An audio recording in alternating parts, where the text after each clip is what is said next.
एका घनदाट जंगलात लाल मुंगी आणि काळी मुंगी यांच्या स्वभावामुळे त्यांची चर्चा होत असे. लाल मुंगी मेहनती, चपल पण घाईत काम करणारी होती.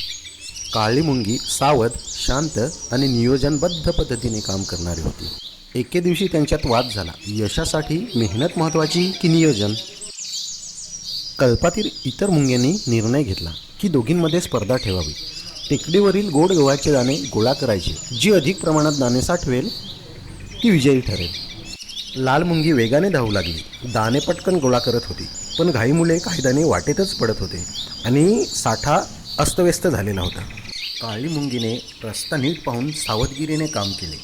एका वेळेस अधिक दाणे उचलले आणि व्यवस्थित साठवले. अर्ध्या वाटेवर रस्त्यावर एक साप झोपला होता. लाल मुंगीची चपळ हालचाल पाहून साप जागा झाला आणि तिचा पाठलाग करू लागला. लाल मुंगी घाबरून पळाली, पण तिचे दाणे रस्त्यात पडले. काळी मुंगी शांतपणे लपली आणि साप निघून जाईपर्यंत वाट पाहिली.